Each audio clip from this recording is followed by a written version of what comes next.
Ladies and gentlemen, welcome back here to this exciting Sunday full of LCS action. My name is Clayton Captain Flowers Reigns. I am joined by Mr. Sam Kobe Hartman Kinsler. He may crop me out of his Twitter pictures, but he can't crop me out of the cast. We're going to go ahead, jump right here into the fourth game of the day, and let's get into it with some starting rosters. Selecting the blue side, it's the Evil Geniuses with Kumo in the top lane, Svenskeren in the jungle, Jiizuke at mid with Bang and Zeyzal bottom lane and support, and coaches Irene and Artemis. And facing them on the red side, it's the Golden Guardians. In the top lane, Hauntzer, jungle, closer, mid Goldenglue, bottom FBI, support Keith, and coaches Anero and Choo-Choo's on stage. And with Evil Geniuses suffering a loss and Golden Guardians picking up a win, things are heating up in this clash within the soup. The soup has been microwaved. People are really taking that soup metaphor and just throwing it all over the standings. Meanwhile, I have to say that the soup really is heating up. You're talking about some good performances. Yesterday, one of them for me was Hauntzer, especially for Golden Guardians. He had really good individual plays, fighting his way out of 1v2 scenarios, setting his team up for a lot of advantages. So I am going to have my eyes on the top lane specifically. Kumo there on your screen, going to go against Hauntzer. Meanwhile, talking about the bans early on, my 3 perma bans include Yuumi Ornn. Those are both on there. And Senna, for me, is on this patch, another one of the perma bans. So I expect Golden Guardians on red side to have to be the ones to take that off the board. We talked earlier this week on This or That about how Ornn pretty much should, or at least it's in my belief that Ornn should occupy Akali's old slot. The champion is just way too strong to be allowed onto Summoner's Rift in the current iteration of the game. Yuumi doing the same type of thing. Beep, beep, I'm a Jeep attached to any champion you want and run everybody over. Not fun if you're on the receiving end of that sort of action. It's Varus and Aatrox banned out. LeBlanc here too. Let's see if Golden Guardians will remove that Senna or if we're going to get to see her here for the 3rd time today. Yeah, some people have taken the options of other bottom lane focus bans like Xayah if you don't want to play against the Xayah Rakan, but from red side, you don't really have to do that because blue side doesn't get the double lock-in. And it's going to be Zoe instead, one of the best blind pick mids. So they are willing to give up the first pick Senna. Again, I think this is just really, really rough to deal with on this current patch because with the buffs to Senna aimed at making her a stronger in the support role, she is being played basically how the designers intended as a support, just picking up a couple of extra CS. And it makes a lot of sense that if you have even a quote-unquote support champion that is a marksman, you have your marksman player play it. You have your carry player on this champion, and the gold efficiency still is there for your team because the extra CS just gives you a tankier lane mate. Yeah, you get the tanky lane mate, and the soul generation just feels way too high. The gold value she gets out of trading with opponents constantly and valuing those souls up, stacking them up, is just incredible. We'll see how that stacks up against Aphelios, who has been at the top of the table here for a while, did receive nerfs on 10.4, so not quite as crazy as he used to be. You can see which 2 guns are always equipped now. The range has been hit in a couple of different departments, and he's got his 3rd summoner spell, Tahm Kench, right there next to him locked in. Yeah, you can see that was an instant lock from Golden Guardians, the thought process there. They knew they were giving over the Senna very clearly with the Zoe last ban in exchange for Aphelios Tahm Kench. And I have to say, Aphelios, FBI, it's been one of his best champions, if not his very best champion.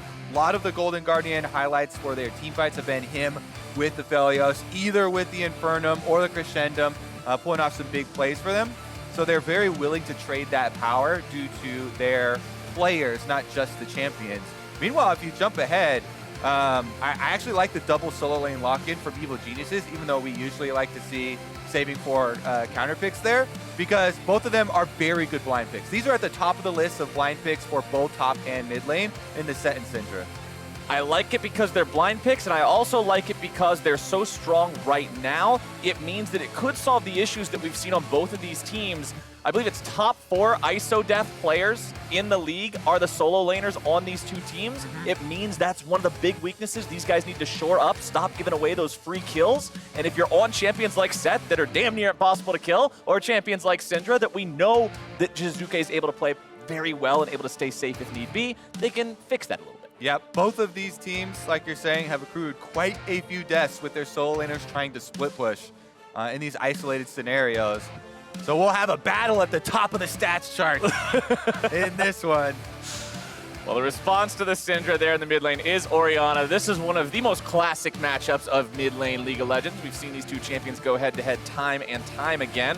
And both junglers have yet to be picked. This is so rare, I feel like. Usually the junglers are among those first 3 to be picked up. Let's see how the bans go. I think it is becoming more common because with the transition of mid lane from, assassins and Akali and stuff like that into a lot more of these control mages, there are more possible blind picks for these solo lanes, and they're trying to grab the strong ones early. For me personally, I always prefer the Syndra over the Orianna because I feel like it gives you more agency. With the Syndra on your level 6, you have this huge amount of threat that you have kill pressure on the Orianna, especially if the Orianna takes teleport instead of something like barrier.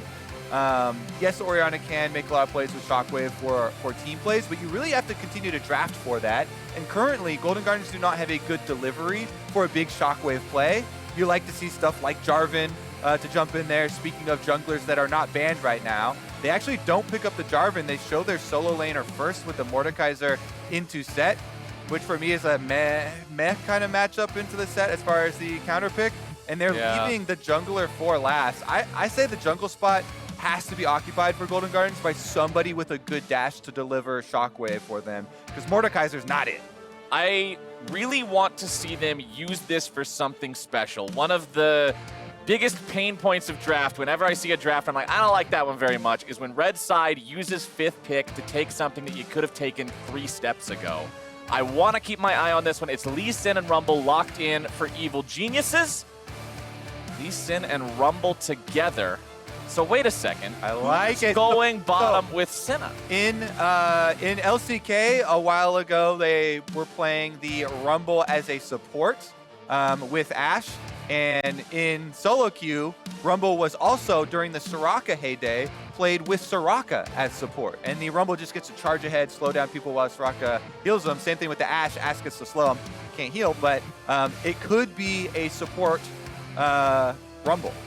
And Senna, it looked like it. Especially if the Senna takes the Glacial Augment, the through line here, what I'm talking about, all these combinations with the champion, is the extra slows for it.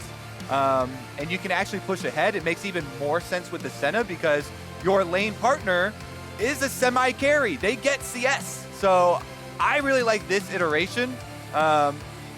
Just getting more farm onto the Rumble, which is technically going to be a support down on the bottom side, but provides so much power. Plus, one of the biggest power spikes for Rumble is around Dragon, and you're already bottom lane if you're support Rumble.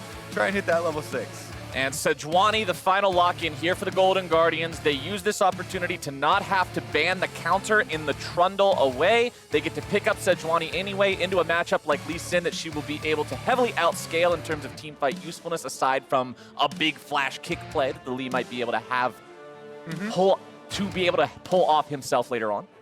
Yeah, the Sejuani does give you good initiation, right? Does have synergy with the Mordekaiser because Mordekaiser really benefits from extra crowd control, and since they're both melee, they can stack up the stuns. However, there isn't that like Rakan or Jarvan alley-oop with the Orianna ball that we were hoping for. So it just puts more pressure on Goldenglue to have good ball placement. So keep your eye on that Orianna ball placement. And same advice will go to Evil Geniuses. Don't walk on it. One win currently separating these two squads here in the standings. A win for EG ties them both up at 5 and 7. Golden Guardians, though, would love to put some more distance between themselves and the bottom half of the standings there, since it is all still so very close. Everybody's running off, drawing that line of scrimmage here to start things off. You can see Svenskeren walking into enemy territory, maybe looking to just keep an eye on where closer might be. Yeah, you always want to try and use your specific matchup to the strengths that you draft right there. And Lee Sin trying to get intelligence early on the path that closer can take can afford you so many options for the early game. Zeyzal's actually going to walk up here, and they're going for a little bit of a delayed invade. Seeing so many of these members, as you can see on the mini-map, if you mark each member, you know there's no danger on this invade. Every member of EG gets to mark their opponent on Golden Guardians, and so they move in for extra information. Well coordinated there by EG to just take a couple little advantageous trades. You could see Kumo bonking Hauntzer with a couple of punches there, as well as an early soul being picked up by Bang with the poke onto Keith. All right, so for those of you that skip champion select sometimes, taboo. We started. It's important. Yeah, we started talking about the Rumble Senna early on. Support Rumble has been played a lot in high elo in solo queue with various matchups, either Ashe or Soraka. But I really do like this version because Senna now being played by these AD carries that are giving up extra farm to their supports just opens up so many cool options to have For sure. more carry supports. And Rumble is one of those that just really plays that role well and can provide you a lot of push in the bottom lane, charging at your enemies with your Flame Spitter on. If you land your Harpoons, and you also have a Glacial Augment Senna, there are tons of slows in this bottom lane that you use to try and get favorable trades, chasing them off and pushing the minion wave as well. Closer, though, big early move here. Goes Sejuani red buff level 2 game. Oh, let's see it. There's no sort of escape mechanism here for Kumo. He's caught out, should be beaten down. First blood over to Hauntzer. Well done by Golden Guardians. It's hilarious, actually, because you never expect the Sejuani level 2 gank. And we were talking about Jarvan in Champion Select, which is, okay, that's a champion that you'd go for that exact play. But Closer is able to catch him off guard because of that. Looking at your mini-map, though, you can very well see that this opportunity has been taken by Svenskeren because of the level 1 invade and because of Sejuani also now showing top. He knows he can stick around and finish the rest of this blue side. He had already taken away the blue buff himself. But Svenskeren basically takes away so many camps here from Closer. So we'll look at the aftermath of what Closer is going to react if they actually got information that Lee Sin did finish off the blue quadrant so that he can remain proactive. Golden Guardians falling all the way back from the turret here. They know something's up. They don't want to fall victim to an early dive. They'll get themselves back into the brush, should be able to escape. Sonic Wave is going to interrupt those back timers at the start, so the minion wave being cleared out will pave the way for them to walk back down here. They won't go all the way back to base. Jiizuke utilizing the TP to come back to mid lane now will be getting himself a nice trade onto Goldenglue, who is out of mana, but considering Goldenglue still has his own teleport, he can just back and return to the lane at full strength. So this is what I was talking about. There is a split jungle here. Let me just highlight both top sides for Closer. Lee Sin zoning off bottom side. Golden Guardians have the bottom side weak side of the map, and them opting to continue with this. He actually does not stick around long enough to take much of the extra CS. Maybe he got 2 pieces of the Wolf camp, but you can see Svenskeren is able to reset back to this side and chase him out of getting the Gromp at least. Scuttle Crab acquired though, so it feels quite good at it. And with the new respawn timers for your camp, you don't have to hard commit to that split map as much as you did previously. Right. Since the bottom ones will pop right back up anyways. And there's no way you can counter jungle Gromp as it's a single monster camp and you can't leave anything behind to delay the spawn. Closer stopping through mid lane, clearing out a control ward, moving back into his own top side jungle now. As you can see, Svenskeren is here top lane, seeing if maybe there's an opportunity to do anything, but I don't really see Hauntzer trying to force a play onto a Sett, even though Mordekaiser is one of the champions that is able to go toe-to-toe with him better than most. You still usually get punched around a bit trying to force trades onto Sett when they don't just happen to come your way, so nothing going to happen there. Svenskeren gets himself back to base. He'll pick up the challenging smite as well as a longsword, and he'll move into the bottom half of the map now as well. We'll see if either of these junglers can make more happen, both around the same strength, similar farm, and Hauntzer just keeps farming up in the top side. That early gank did help give him a little bit of a gold boost, but it's not like the lane is just completely washed. This actually makes me think, have you been impressed by a single Mordekaiser game all year off of reworked Mordekaiser yet? Because I can't really think of one. Oh, okay, this is gonna sound like Flame, but the one where where Viper ulted the Aphelios and then immediately died in his own death realm, I was impressed by that one in the bad way. Fair enough. That one's the one that sticks out the most. I was looking for a positive, but it also goes to prove my point, so thank you, Mr. Flowers. Glad I was able to lend a little bit of experience to that one, as it is pretty difficult, I feel like, sometimes to pop up on a champion that has so many limitations. I feel like the strengths of the champion are maybe more tailored to solo queue, where maybe we'll have this bottom fight, though. We'll take a look at this. They are able to find the route onto Zeyzal, who's in some trouble. Closer making his way now into the fight. It's a 3 versus 2. Evil Geniuses get their bottom lane underneath the turret. They find some good damage onto that enemy jungler and now look to go back in. There comes the root going through.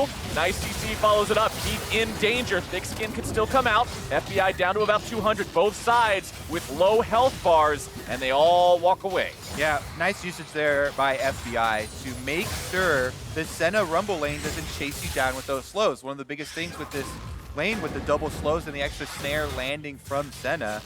Well, never mind. Well, it's not going to be deathless here for long. Closer goes in, but he bites off more than he can chew. And Zeyzal's the man who's got the kill. He will fall there at the end. Keith making sure it happens and flashing back over the wall. I'm not going to lie, for a second I thought that Flaming Rumble was a super mega death rocket and I got really confused.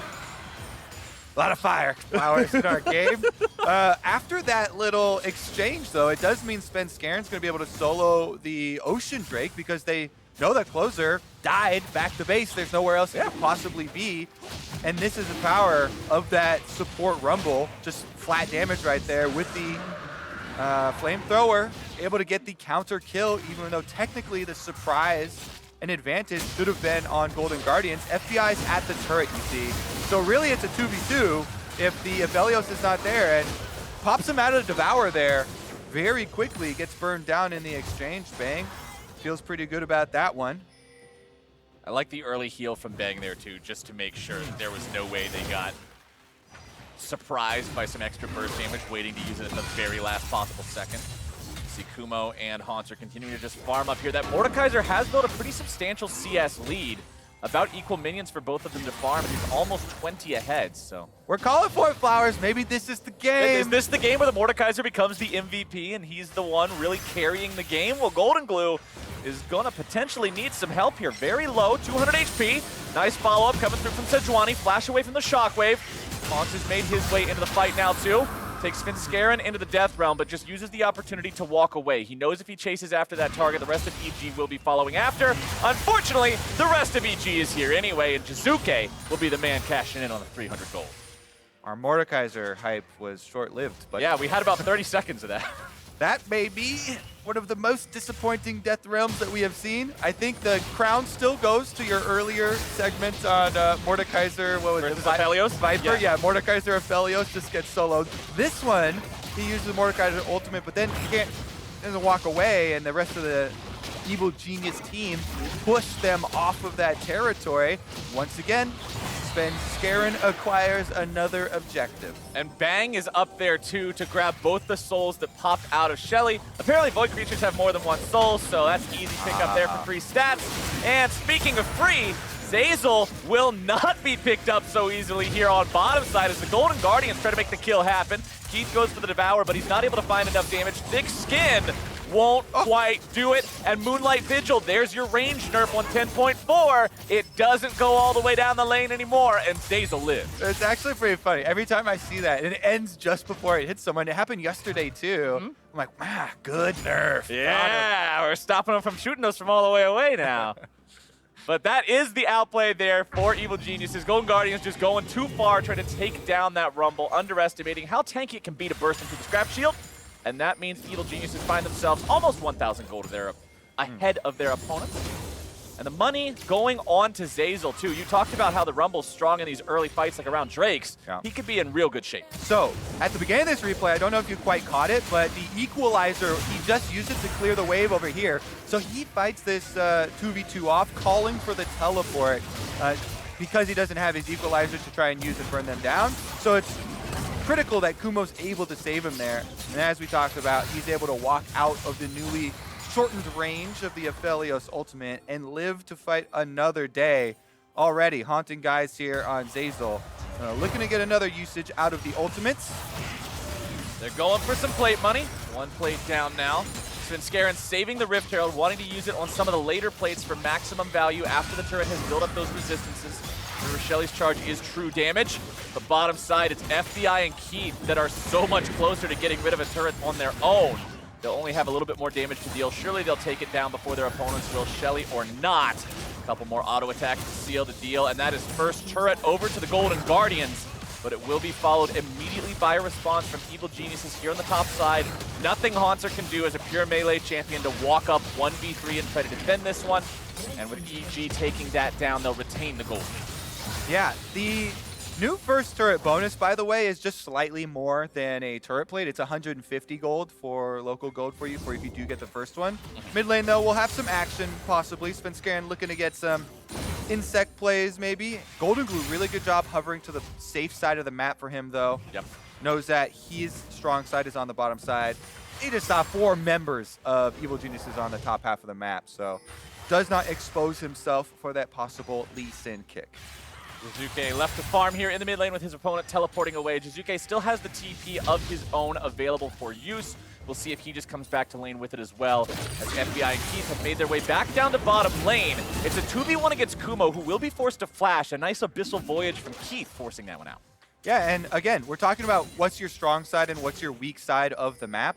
This is something people talk about all the time for their pro games.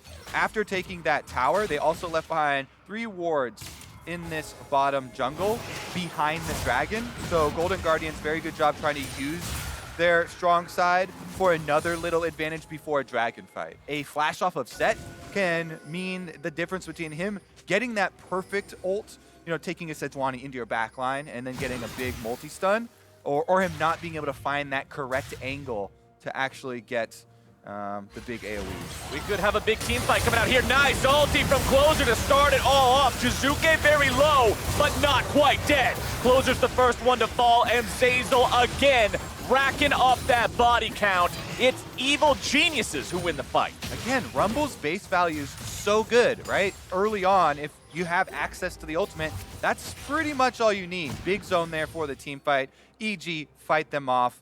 And they should be able to continue stacking dragons. This looks very good for them, trying to move towards that soul mid game, which is going to be really important in them trying to actually finish it out and not let Golden Guardians get to that later stage of the game.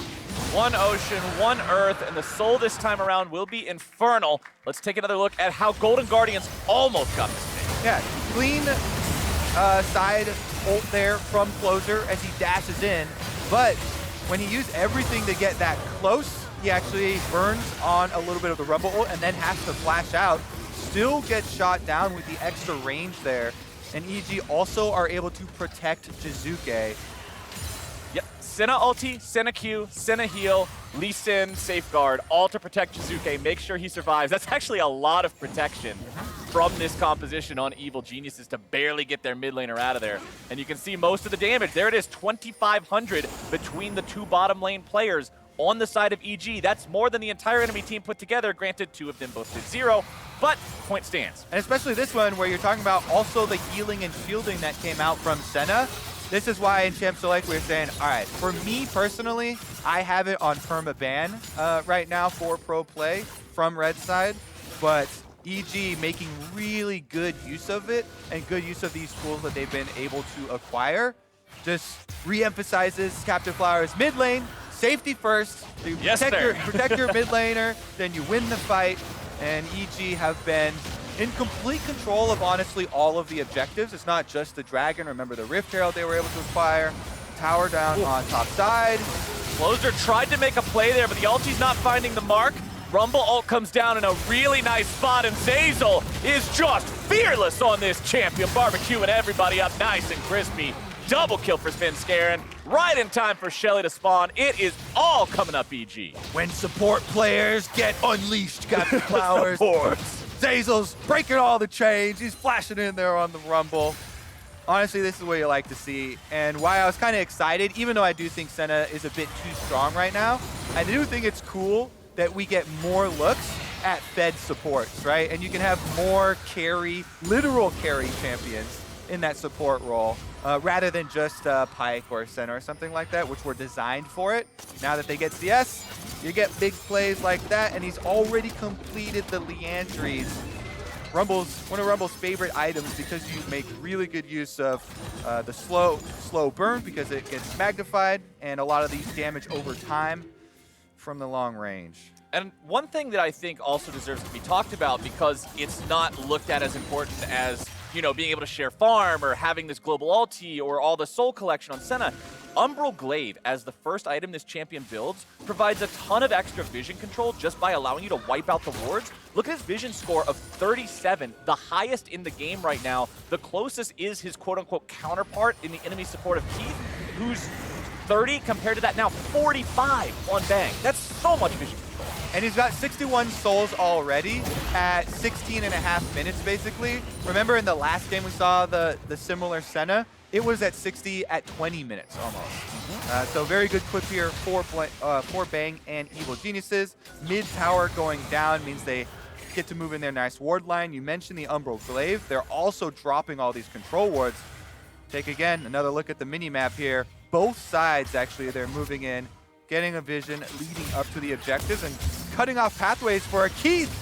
Oh no, Keith, he has to flash away to keep himself alive. He will live to see another day, but not having that summoner spell has both defensive and offensive implications here for the Golden Guardians in the next team fight. It is 1 minute and 14 seconds until that third Drake spawns. That will bring EG to Soul Point if they can collect on it. We'll see how they want to play around that.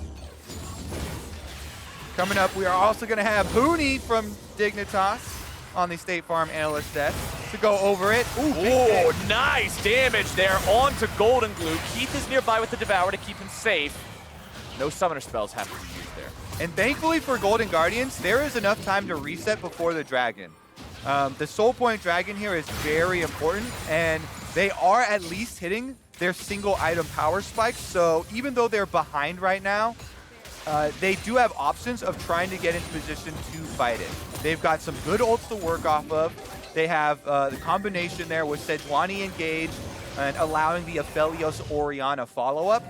That being said, their groundwork needs to be perfect because there's so many pathways that EG can cut off. When you have Syndra stun and you have Rumble ultimate and a possible flanking Sett due to the deep wards and the teleport being available for Kumo, there are just so many things you have to worry about in the setup for this team fight that Golden Guardians are going to have to play perfectly right now.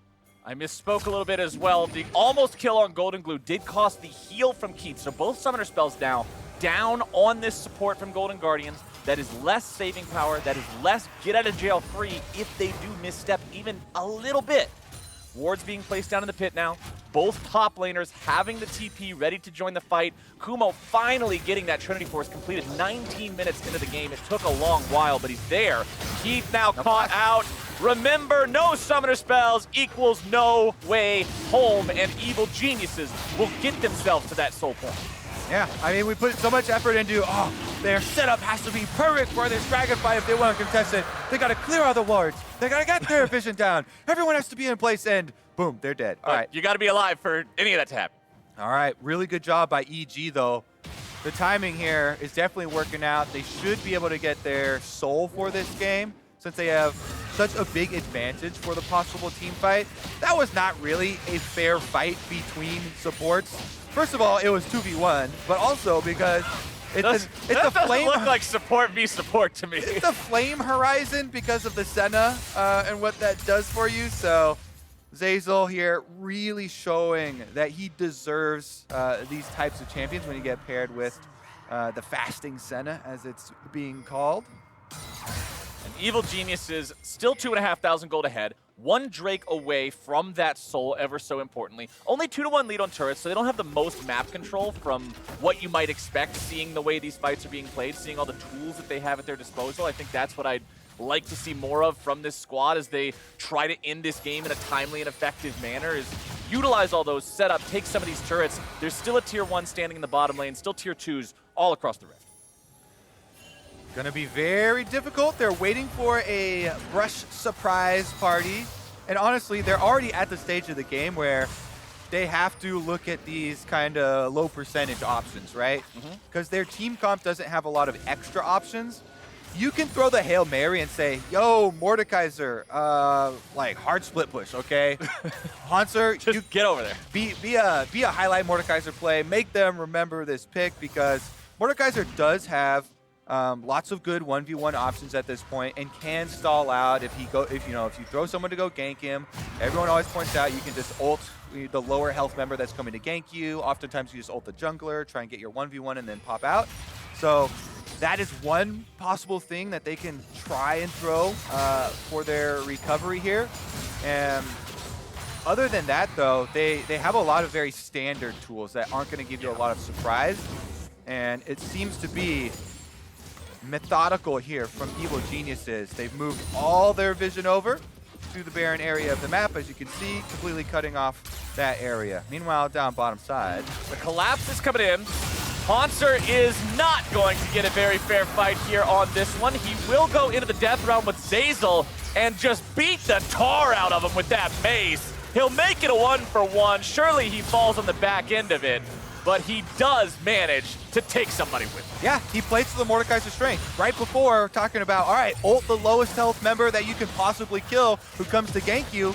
Target Zeyzal there, even though it's a fed support rumble.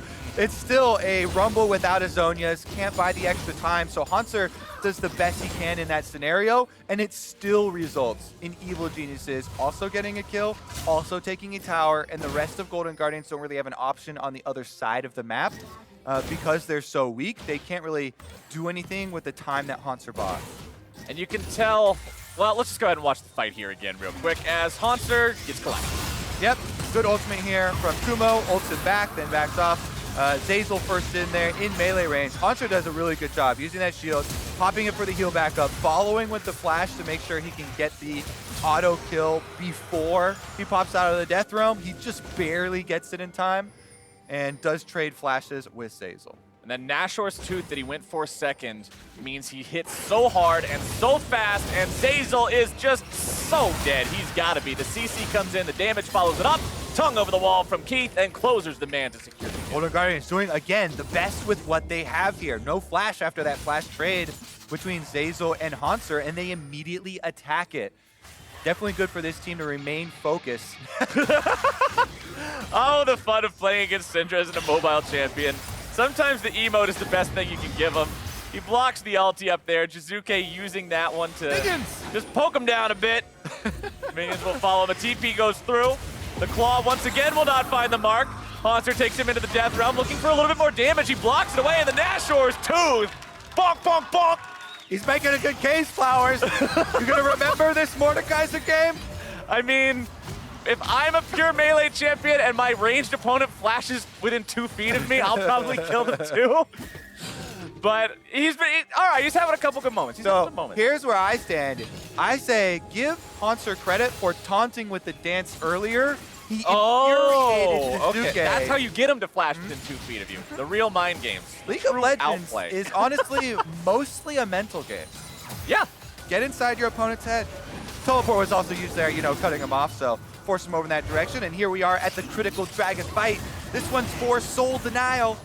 Golden Guardians really want to make sure they keep that Infernal Soul away from their opponents. It provides so much extra damage in these team fights, so much extra burst potential. Evil Genius is waiting for their mid laner to come back. They don't want to take a bad fight, but they love to secure this. They can't get it, and that is first Drake for Golden Guardians this game, and they buy themselves another 5 minutes. This is looking better and better for the Golden Guardians. That's like 3 or 4 consecutive good plays from the Golden Guardians fighting back in this game. And like you say, every time you deny this soul point is going to be a critical deny for them. So very well done to try and extend it. EG now have to get a lot more worried about their setup because they can still work off of the wards they have behind Baron, but Hauntzer is becoming more and more of a problem for them in the side lane. He keeps getting these kills before going down, and his CS continues to grow. He's 1,600 gold ahead of his lane opponent. Kumo has 1 fully completed item and then pieces of others. He has the Jarm's Fist to build into Sterix. He has the stopwatch that can eventually build into a stone plate, but since they don't work towards the same thing, he's further away from a power spike of a second completed item, but we've already seen what Hauntzer can do with the Nashor's Tooth. Hauntzer, with that 35 CS lead that he builds up by being the man who always has priority in that split push situation, will then also be the man who can rotate away faster to those team fights. You can see Bang, Senna now having the Dust Blade as well as the Umbral Glaive double lethality items locked and loaded, ready to go. And we'll see if Golden Guardians can find themselves any more picks or if EG will go back to controlling the game as they did early on. That was An ult to check Baron coming out from Bang, so no Dawning Shadow here for the next couple minutes. Meanwhile, they are sending Syndra up to the top side there, and since Jiizuke has no teleport, they do have to watch out for the hard engage from Golden Guardians. Closer's looking for it here over the wall. Nice little scouting Sonic Wave here from the Blind Monk. Svenskeren's able to suss out the possible engage and allow his split pushers to get a little bit further. One more wave pushed. Now both of them can collapse. As you're looking at the mini-map, it was just a quick one wave push. Collapse down now through the river, and all 5 members are looking towards FBI and the rest of Golden Guardians. Golden Guardians are only 1,500 gold behind. At 27 minutes, that's really not the end of the world. That's very much overcomable if you are Comebackable, outplayable, I like however you want to use this verbiage. big ass words. Probably none of which are even real, but hey, we're going to use them anyway. The Golden Guardians have outplay potential. Let's put it that way. I'm pretty sure every single thing in that sentence is in the dictionary, but it's still up to EG to try to find these team fights like they were finding earlier. Use that Rumble effectively. Zeyzal's gone from 3-1 to 3-3. He's been picked off twice, hasn't found what he's looking for, really. As we'll see, Closer look to make a play potentially here in the mid lane. Doesn't want to use the ulti there onto Svenskeren. He knows Lee Sin has the tools to get away. And when you don't have the ulti, it's not just the fact that you didn't get the kill, it's the fact that now your opponents don't have to play around the threat anymore. Peep these guns as well. Peep these guns, okay. FBI. I'm peeping. He's got the Infernum and the Crescendum flowers. That's team fighting right there. That's plenty of damage outputs. You got the AoE, plus you have the switch for if they get close. So respect being paid here by EG to the possibilities. Vision game also improving for Golden Guardians as they invest a lot of their resources around the Baron. They know they have a full minute and a half here before Infernal Drake does arrive, so keeping track of a possible EG Baron force. And just trying to buy continued time. Some key items do come in for both sides in the meantime. I really like the way that these change how you can actually pull out either a split push or a team fight. With the Zhonya's on Mordekaiser, not only do you go for the 1v1 ulting the easiest kill that comes to get you, but you buy even more time afterwards with the Zhonya's. Same thing can be said for Sett, though, on the side of EG. Once you get Stoneplate, Sett has no fear jumping right in to try and get that really good AoE and Haymaker, because still going to do true damage itself. But we are about to hit the critical point. 35 seconds left on Infernal Dragon, and here come the teleports. The Drake comes a-knockin' once more. EG would love to get that soul. We'll see if Golden Guardians can defend here yet again. Equalizer goes down, finding its way onto Keith and FBI. Svenskeren's looking to get a kick, but a nice deny. A good devour coming through from Keith. Svenskeren is rooted up. He's going to be taken very low, but FBI is taken down. Kumo's got the kill on that one, and Zeyzal grabs the kill into Keith. Hauntzer is still trying to get some sort of a kill on someone in the back line, but he's just not able to do it here yet. Goldenglue nearly killed. Hauntzer buying time with the stasis. Shutdown credit over to Bang, and Evil Geniuses just annihilate the Golden Guardians. Incredible focus from EG. From moment one of this team fight, they go step by step. Everybody focusing the Aphelios. Even with a Tahm, Kench, and Flash up, they burn through all of his defensives, and then Kumo gets the great flank on Sett.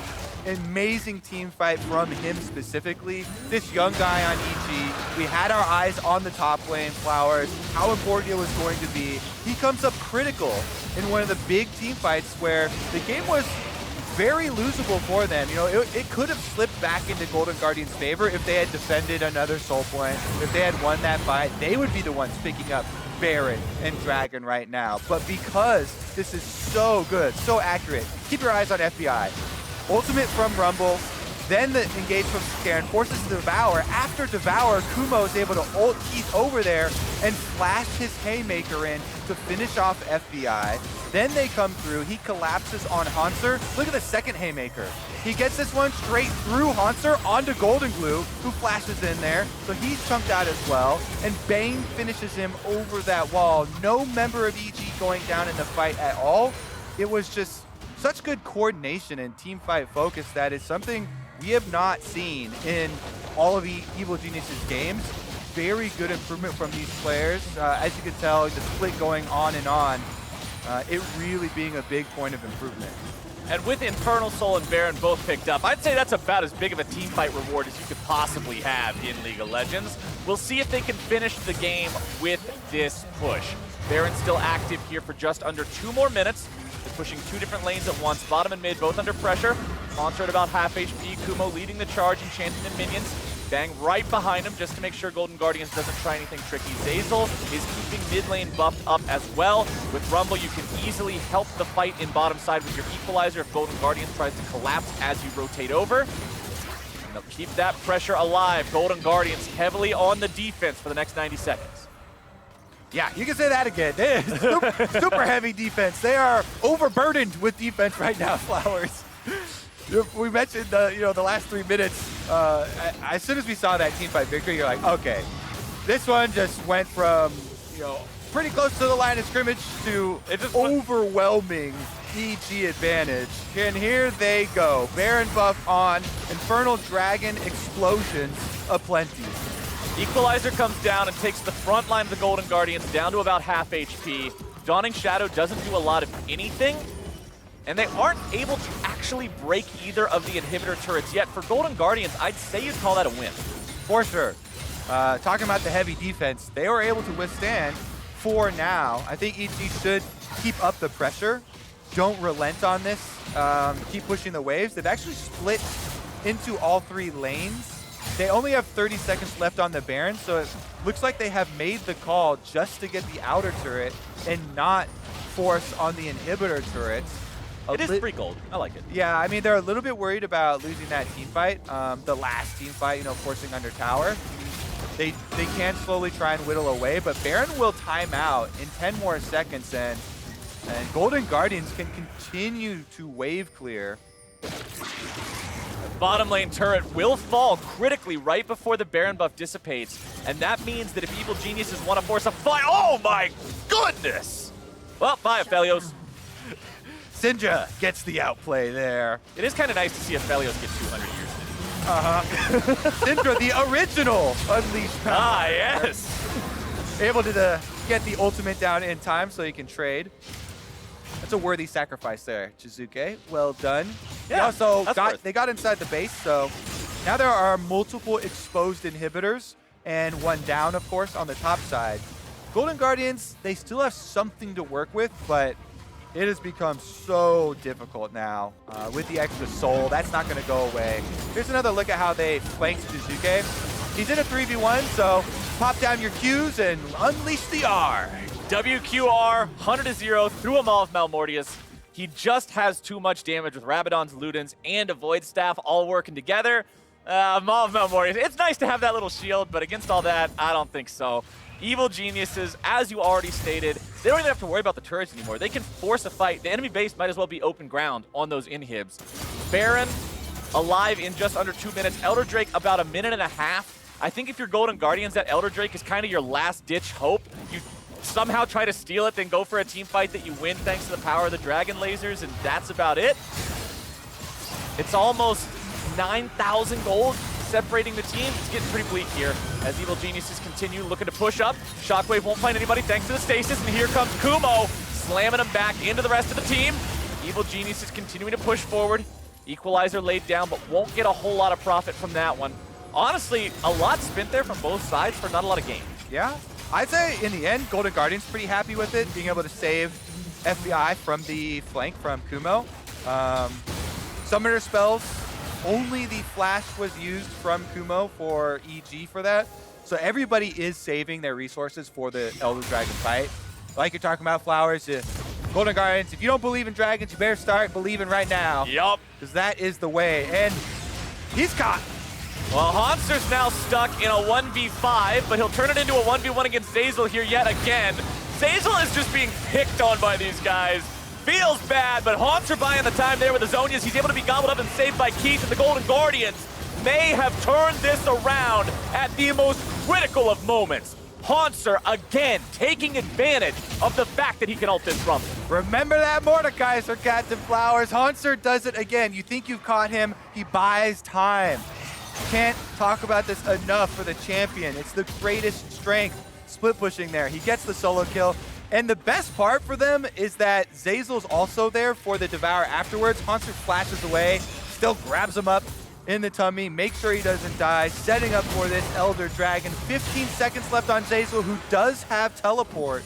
If they want to go, they got to go now. You cannot afford to have Rumble TPN and equalize your entire team. This will very likely determine the game here for the Golden Guardians. If this gets stolen, it's all she wrote. But they're on to the Elder Dragon. TP coming in now. Hauntzer once again utilizing the Death Realm. Svenskeren is stuck inside. There's no opportunity for the jungler to make a steal with a smite. The Elder Drake's going to be secured by Closer, but where's the fight going to go from here? FBI escaping over the wall. It's Golden Guardians trying to get away, trying to get back home. FBI attacking the Krugs to heal back up. He's going to use his own teleport to escape. Goldenglue completes his back. Everybody else is going to back successfully. Hauntzer trades his life for an Elder Drake, but now evil geniuses make their way onto the Baron. We're in the end game now, baby. Elder Dragon taken by Golden Guardians. What a heist by them. Really well played to get that objective. So critical in their survival in this game. Evil geniuses will take the Baron afterwards, but with the Elder Dragon for a minute and 45 seconds, that is combat power that you do not trifle with. No. Getting that execute is so critical for the Golden Guardians, and Hauntzer will be back up in time for defense here. So they can whittle off a lot of the time of Baron. The Baron picked up afterwards is going to last much longer, of course, before Golden Guardians are well. But once again, Mordekaiser ultimate on the enemy jungler takes him into the Death Realm, so there's no chance at Svenskeren stealing it. That allows Golden Guardians to make this call. Hey, we got to burn this dragon down. Hauntzer sacrificed himself and his ultimate to make sure that the team can make the team play. They do get the objective, and they get out the back as well, so that they can actually still wear that buff. And this one is a closey. Evil geniuses want to avoid this last minute of Elder, and then they'll have a little over 1 minute of Baron to try to make some sort of a move with. Golden Guardians would love to force a fight on them if given the opportunity. Maybe a nice Sejuani ulti while that Elder is still available. We'll see if Closer looks for it. The mid lane tier 1 turret still standing. Golden Guardians trying to play this one safely. FBI, no flash here on the Aphelios. There's no stopwatch. There's no GA. We've already talked about how the Maw is not enough. His positioning needs to be precise to avoid getting instantly killed here in these fights. We'll get stunned up there by the Senna. Another turret placed down, and the Golden Guardians will continue to push. Tier 1 turret surely falls here. No problem. And their eyes have got to be on this Syndra. I mean, this is a late game split pushing Syndra in the side lane here with no teleport. Jiizuke is going to be able to just Baron empowered recall out, and the Golden Guardians do push down finally that mid lane outer turret, but there's a ward that has spotted them in this brush, so no surprise play will follow up. Elder Drake is gone. The pendulum has swung back to the side of the evil geniuses, and they are once again on the aggressive. They're 7,000 gold ahead. They've got 45 seconds to utilize this Baron push and try to smash these inhibitors of Golden Guardians, keep them in their base for the rest of this game. But GG are at a spot where they look to hold here at the gate of the base. Everyone's ready to go. Two things to keep your eyes on for this last team fight here. The ball for Orianna. Goldenglue trying to place this Orianna ball back behind Jiizuke and Bang. It's going to be difficult because they both have flashes. The other thing to keep your eye on is FBI. You mentioned it, Captain Flowers. He's got no escapes besides Tahm Kench. Mid lane inhibitor is just being beaten down, already at 1/3 HP. EG may be able to grab this one for free. Goldenglue still hanging out there in the top side. Jiizuke also still in top lane. Closer making the initiation. Moonlight Vigil not going to be finding anyone. Dawning Shadow shoots off but won't find much either. Jiizuke finds the top lane inhib. That's one objective down. Mid lane inhib being retreated from by Golden Guardians. That's 2 inhibs down. Baron will expire. No extra power from that anymore. But Evil Geniuses are 1 inhib away from pretty much damning Golden Guardians to this base for the rest of the game. Golden Guardians, do you make your stand here? It looks like the call is yes. They have to hard force with a Sejuani ultimate. That is their only way to pin down Evil Geniuses. Shockwave finds Zeyzal, takes him below half, but Goldenglue instantly going to be half HP now as well. Super Soaker fired off, Equalizer goes down. Goldenglue stunned up, gobbled away by Keith. Damage down to Kumo, who's able to find the Haymaker into the back line. Goldenglue retreating all the way back into the fountain. Hauntzer's got the ulti down onto Jiizuke. Still looking to bring down that hammer, but he's stunned back against the wall and has to retreat. The Claw won't find much. Stasis gonna buy a little bit more time. Evil Geniuses have some critically low health bars, but FBI cannot find the killing blows. FBI, get out of my base! Buddy's shouting now, and he does it, but at the cost of all 3 inhibitors. I do like to see teams in Evil Genius's position like this, using range and time to their advantage. They make sure that they get the triple inhibs. Now, triple inhibs has a multiplying effect. You'll have all these super minions, you see them on your map right now, doubled up for all 3 lanes. When you get all 3 inhibitors down like that, this is the reason it's so rare you see teams come back from triple inhibs. So now it's up to EG to use that extra power to set up their Elder Dragon. Time is in your favor because you just took all the inhibitors. Your super minions will do work for you for the entire duration. They don't have to force on the Elder Dragon. They just have to sit there and wait for the Golden Guardians to sweat. Dance around it, let the minions do their thing, and when your opponents just can't make that decision, that's when you strike. Both Uber buffs, less than a minute away from spawning. A truly dire situation for the Golden Guardians, who will try to push out these waves as much as humanly possible. You almost think they're going to have to force this on Elder Drake here nice and early again. They cannot afford to wait around and allow EG to be the ones who decide the pace and disengage. Keith finds one lick onto a target. Closer looking to find the CC down on a bang, but now it's going to be Kumo mounting the counterattack. Keith taken very low. Has to gobble up FBI, who flashes away, but he's going to be 200 HP. Into the back line, continues the Evil Geniuses. Shockwave's not going to find a lot. Svenskeren kills off Goldenglue. It's a 2 for 0 here so far, and with FBI down, that is surely the game. Golden Guardians, they put up a valiant fight. They fall in the final skirmish there, and with the inhibitors already gone, it's all over but the victory march. Yep, that's going to be a GG for EG versus GG. Captain That was clean. F. I like that. That was clean until the very end. Either way, that's the Nexus exploding there. Evil Geniuses take down the Golden Guardians and tie them up in the standings. Again, counting some things here as we move further and further into the split. I thought specifically the second soul denial fight that Evil Geniuses took. Kumo, really good flank. Also very good coordination from this team. You can tell their target selection. They talked about beforehand. Aphelios, with or without flashes. Tahm Kench's position. They continue to force out these defensives and take down the priority target. So well-deserved win here for EG, and good moments of a counterattack from the Golden Guardians, honestly. Yep. So both teams really shaping up here as we have already passed the halfway point of the split, and they're looking towards playoffs. Bang's Senna had 200 bonus range by the end of the game, by the way. 750 auto attack range on him, but that wraps up that game. When we come back, Riv will interview Zeyzal. Then Huni shares why Umbral Glaive is broken on the State Farm Analyst Desk. You don't want to miss that. Don't go anywhere.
Welcome back to the LCS stage. I am joined by Evil Geniuses, Zeyzal after their victory over Golden Guardians. And what a victory at that. My first question, actually all these questions revolve around the bot lane, but support life as a Rumble. Talk to me about that. It looks like a lot of fun. So it is fun, obviously. I mean, I actually deal damage. The main difference is I'm catching side waves, which is where a lot of the difficulty in it comes. It's not actually playing Rumble. Playing Rumble is pretty simple, but when you're a support, you don't need to catch side waves. It's 80 carries, mid, and top. So then I have to take on an entirely new role as well as Bang. And I think, well, Rumble's really strong. I messed up the side wave management, and that made it a bit difficult for us to win. So was Rumble something you've actually been practicing a bit? You said it was easy to play, but do you already have a few games under your belt? Yeah, I'd say Rumble is probably my most played this season. Like in solo queue, just because it's a new champion, I have to spend a lot of time on it. Awesome, and still talking about that bot lane, talk to me about Senna, the feast or fast, when or why it's used. You guys went with the fast this time, why was that? So no one's ever going to farm on Senna in the current state, I think. Okay. So the soul change made it so Senna gets much more souls from not farming. And when you add some sort of melee support, it gives Senna a lot of room in the lane to pretty much step past the wave and just auto their champions. Like, it's actually 1v2ing the lane. Well, you just push the lane. So you pick a pushing champion with Senna, that champion pushes and blocks skill shots, and then Senna pretty much chunks them out 1v2. Do you think it works any better, or why do you think this works really well for the way Evil Geniuses wants to play? For us, it feels pretty nice that, for the most part, it's that we get a lot of control in bot lane because it's such a strong laning champ when the support can just 1v2 your bot lane. There's not much you can do, so it's just so strong in lane that it gets us a lot. Zeyzal, thank you so much. Congratulations to Evil Geniuses on the win. We're going to throw it to the State Farm analyst desk to break that down a bit. Thank you, Riv. A solid victory there for Evil Geniuses over the Golden Guardians, and we're welcoming Hooney to the desk to help us break that one down. I want to continue the talk about that Rumble pick and start with how EG ended up with it in the draft. Yeah, so they first rotation being the first rotation of picks and bans, taking their solo lane. So Sett and Syndra are already locked in, which makes Golden Guardians think there's no way they're going to take another solo lane champion. You don't need to ban the Rumble, so they can sneak past into the second phase, and you surprise them with the Senna Rumble. Yeah, and I like the decision to make sure you pair with an actual melee support, like you heard him saying there. We saw it was Immortals try playing it with MF, I think, and it just did not look good at all. And then the Nautilus game, where it basically looked like a mid lane Nautilus in terms of its item completions, had 200 Full farm. AP. Yeah, and then here again with Zeyzal, I think it's very important to pick something that can actually step up in the lane to help get CS and buy space. And we are just seeing the power of the Rumble now being used across 3 different lanes, top, mid, support. Were you aware of the support Rumble trend, and do you expect it to go more that direction, or should it still be dominating in the solo lanes? Oh, I think definitely we only saw the strongest to the point of the playing actually like support Rumble as a Senna doesn't get the farm, and if as long as the Rumble get the farm, like no matter what, it's gonna good champion. And right now I think it's peoples are kind of like more like after the shield nerf, the peoples are going to be more like ignore or like you know, like they don't play anymore kind of, but actually it was also good to see that they actually pulled out the new Rumble that is kind of got nerfed, but they can still do it because it's like, you know, this is still strong champ. The DPS doesn't get any changed, and it's one of the meta that they're playing just melee champion with the Senna support. Like I think it's like really good. It's And like the Rumble served. It served EG quite well in this game. Zeyzal did call himself out for some of his late game stuff, but said piloting this champion specifically was no problem for him.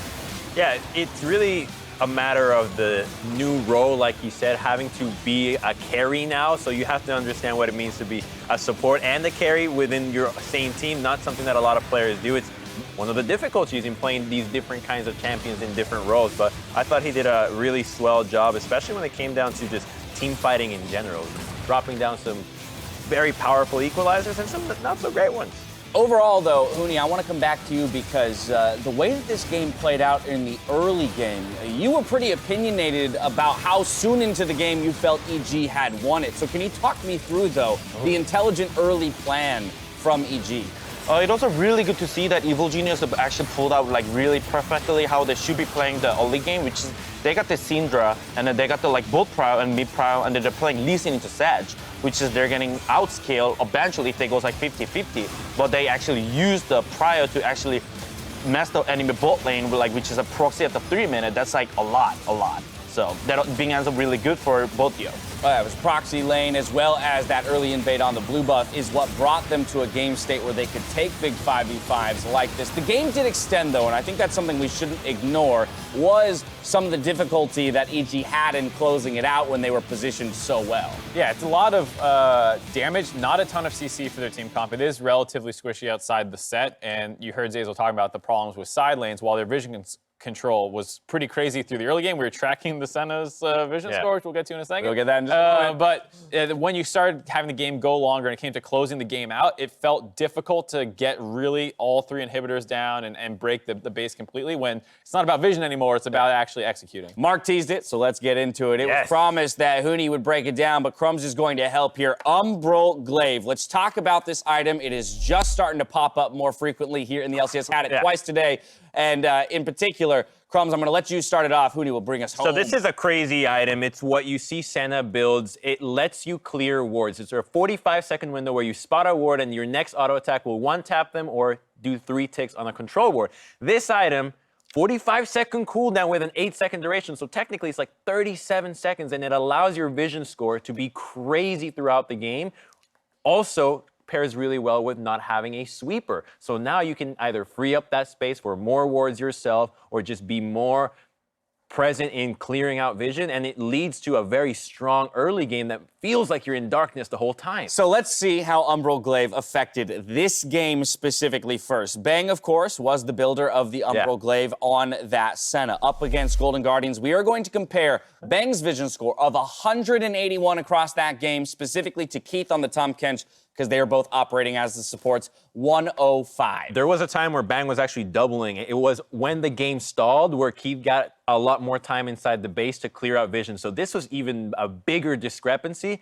It gets worse when you get 2 Umbral Glaives on one team. And guess who had 2 Umbral Glaives on one team? Huni, do you remember who had 2 Umbral Glaives on one team? Oh, definitely. I think I've seen today in my Summer's Rift, you know? Like, Kiana is just one-shotting the, like, older ward, like, Senna comes up and a Q auto. There it is. Power of Evil and Wild Turtle were the 2 possessors of the Umbral Glaives on FlyQuest, and you can see between them a combined 206 vision score against Dignitas.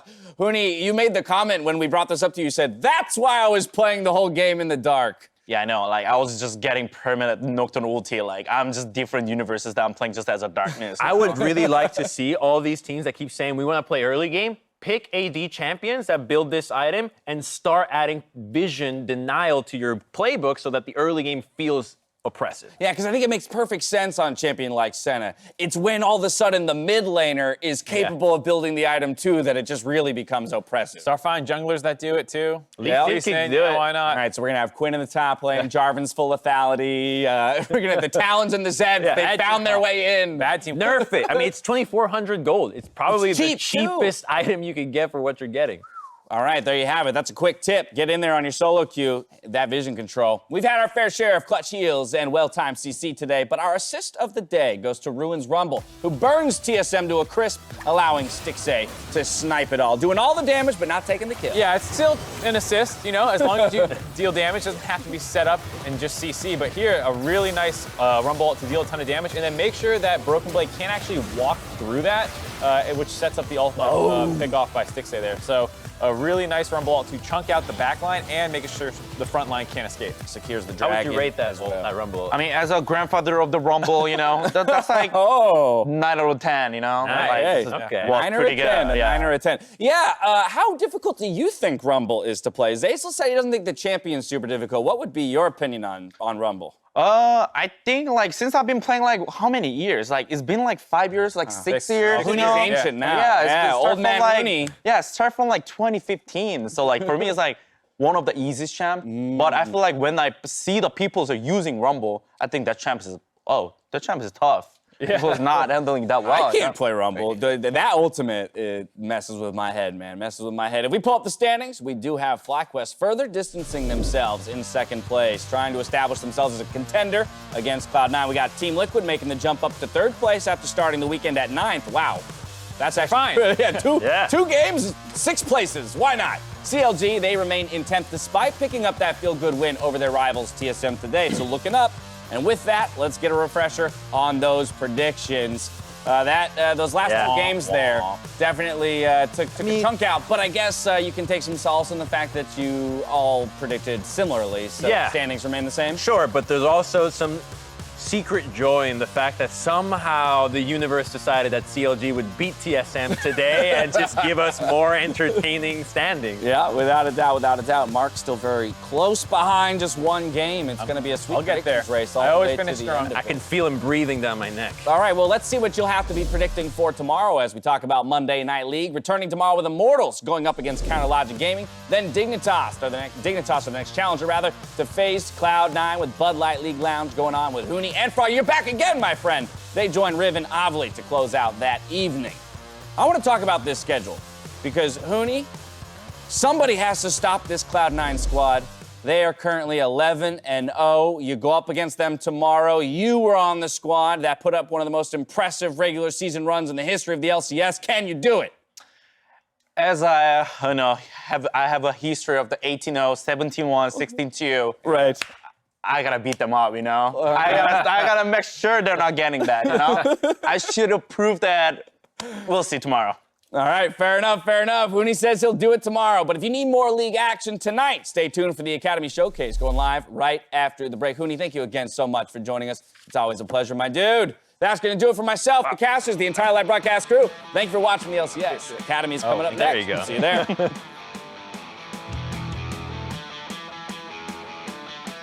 There's no sort of escape mechanism here for Kumo. He's caught out, should be beaten down. Golden Guardians try to make the kill happen. Keith goes for the Devour, but he's not able to find enough damage. Thick skin. Aphelios flash. Cooking Killing Tahm, killing Tahm. Going back top. Nice job, guys. Beautiful. I'm doing rift down. Goldenglue nearly killed. Hauntzer buying time with the stasis. Shutdown credit over to Bang. And Evil Geniuses just annihilate the Golden Guardian. Into the back line continues the Evil Geniuses. Shockwave's not going to find a lot. Svenskeren kills off Goldenglue. It's a 2-for-0 here so far. And with FBI down, that is surely the game.